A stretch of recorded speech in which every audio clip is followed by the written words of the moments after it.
की करदा पे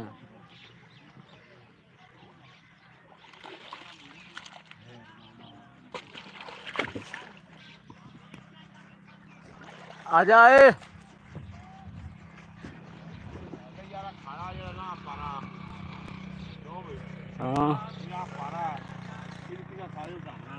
हाँ ये पारा पिछाड़ना चाहिए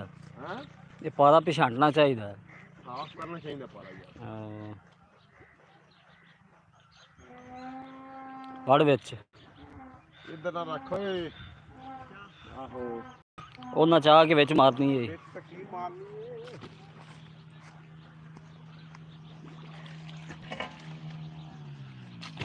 ਨਹੀਂ ਬਣਦੀ ਹੈ ਇੱਧਰ ਨਹੀਂ ਬਣਦੀ ਮੋਗੀ ਚਲਾਈ ਇੱਧਰ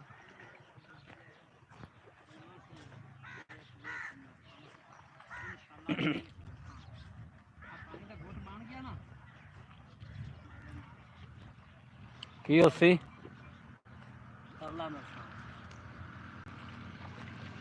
ये सर लाइव टेलीकास्ट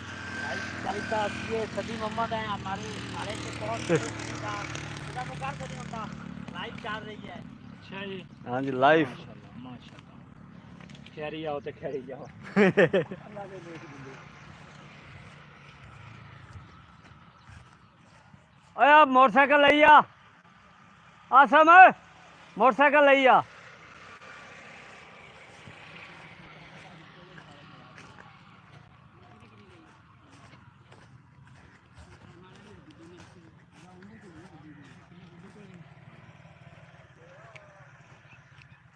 दोनों मजबूर करने लग गए थे यार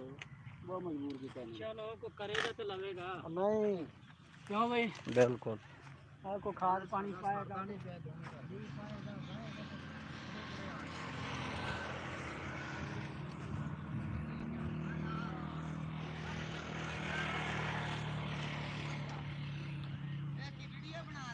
ये लाइव टेलीकास्ट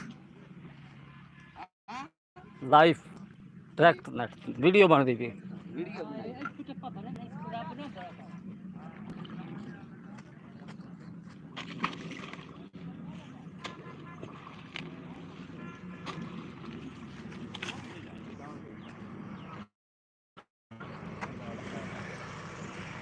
वड़ विच हैगा हुण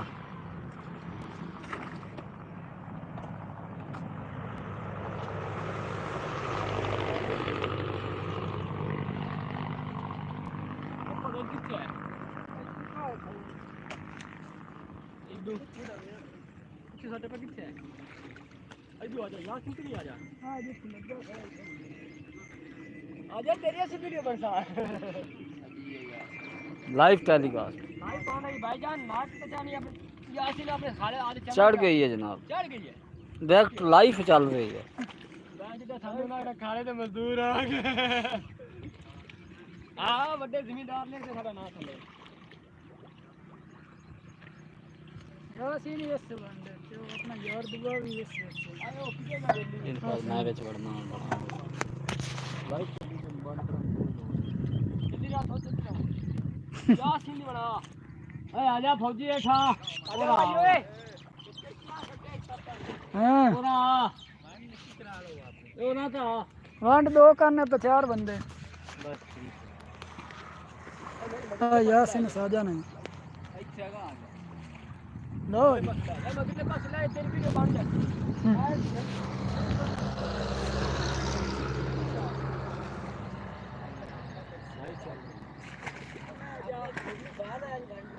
फौजी तो वीडियो बनावे लाइव वीडियो बन दी आजा आजा चिट्टिया बहन यक्का तुसी कोई ड्रामेबाजी बनाई बंदे ने हां खा ले आंदी हां पेंदा यासिन पेंदा बोल दे हाथ लाइन वेच बड़ा की लाइव चलाई कर लाइव वीडियो चल यासिन दे बना हां यार यासिन दे बनदी नहीं भाई थोड़ा नीमा हो जा हां इना दी सारे दी गंदे नाले दी भल कर ਇਹਦਾ ਵੀ ਕਰ ਕਰਦਾ ਮੈਂ ਖਾ ਲੈ ਵੇਖ ਖਾ ਵੀ ਕਿਵੇਂ ਕੱਟੇ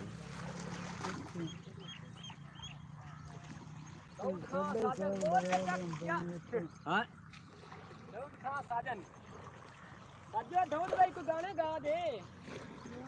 ਗਾਣੇ ਉਹਨੂੰ ਗਲੂਕੋਜ਼ ਲੈ ਕੇ ਆਈ ਤੂੰ ਤੇ ਗਾ ਕੋਈ ਜਾਵੇ ਮੈਂ ਗਾਣੇ ਵਾਲਾ ਤੇ ਨਾਲ ਰਮਨਾ ਤੇ ਬਣਾਈ ਨਹੀਂ ਜਾਣਾ ਹੈ ਅੱਜ ਖਾਲੇ ਤੇ ਖੜਾ ਬਹੁ ਅੱਜ ਗਾਣੇ ਵਾਲਾ ਨਹੀਂ ਆ ਮੈਂ ਤੂੰ ਆਖ ਵੀ ਆਈ ਖਾਲੇ ਦੀ ਵਾਰੀ ਦਮੀ ਮੈਂ ਗਾਣਾ ਗਾ ਕੇ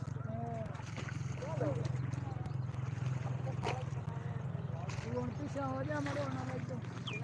ਅੱਜ ਮੇਰੀ ਵੀਡੀਓ ਬਣ ਜਾਏ ਆਜ ਹੀ ਬਣਾ ਕੇ ਕੱਢ ਦੇਵਾਂ ਬੈਕ ਕਰ ਦੇਵਾਂ ਲਾਈਫ ਹੁਣ ਦੇਖ ਸੇਵ ਕਰ ਦੇ ਕਿੱਥੋਂ ਆਣੀ ਹੈ ਹੜ ਲੱਗ ਪੜਿਆ ਲਿਖਿਆ ਸਭ ਕਿਤਨਾ ਸ਼ਾਂਤ ਹੋ ਜਾ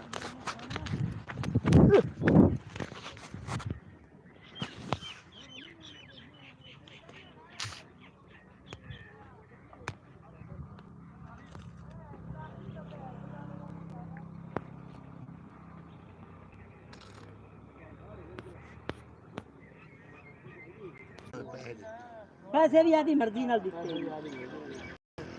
ਉਹ ਜਿਹੜੇ ਪੈਸੇ ਆਣ ਫੱਟੇ ਉਹ ਅਸਾਂ ਯਾਰਾਂ ਤੇ 16 ਲਿਖੇ ਉਹ ਅਸਾਂ ਹੁਣ ਵਿਸਾਖ ਵਿੱਚ ਹਿਸਾਬ ਕਰਕੇ ਪੱਠਿਆਂ ਦੇ ਪੈਸੇ ਮਿਹਨਤ ਚੱਲੇ ਜਾਂਦੇ ਆਦੇ ਖਰਚੇ ਚ ਜਿਹੜਾ ਅਸਾਂ ਵਿਸਾਖ ਕਣਕ ਦਾ ਖਰਚਾ ਕੀਤਾ ਹੁਣ ਅਸੀਂ ਆ ਪੱਠੇ ਉਹਨਾਂ ਦੇ 2.5 ਕਿਲੋ ਪੱਠੇ ਗੱਡੇ ਪਾਣੀ ਖਾਦ ਸਪਰੇਅ ਅਸਾਂ ਕੀਤਾ ਉਹ ਅਸੀਂ ਹੁਣ ਸਾਰਾ ਆਦੇ ਕੋਲੋਂ ਕੀਤੀ ਜਾਂਦੇ ਲਿਖੀ ਪਤਾ ਨਹੀਂ ਜਾਂਦੇ ਕਿੱਥੋਂ ਚਲਾਈ ਹੋਈ ਜਿਸ ਦਿਨ ਲਾਈਫ ਚਲਾਈ ਹੋਈ ਪੱਠੇ ਸਾਂ ਹੱਥ ਲਾਉਣਾ ਚੈਟ ਅਸਾਂ ਉਹਨਾਂ ਨੂੰ ਦੱਸਣਾ ਚਾਹੀਦਾ ਹਿਸਾਬ ਜਾ ਕਰਨਾ ਵੀ ਭਾਈ ਜੀ ਆਹ ਪੱਠਿਆਂ ਦਾ ਖਰਚਾ ਇਹ ਇਹ ਚੈਟ ਤੁਹਾਨੂੰ ਆਇਆ ਆਹ ਸਾਨੂੰ ਆਇਆ ਆਹ ਪੱਠੇ ਤੁਹਾਡੇ ਵੇਚ ਗਏ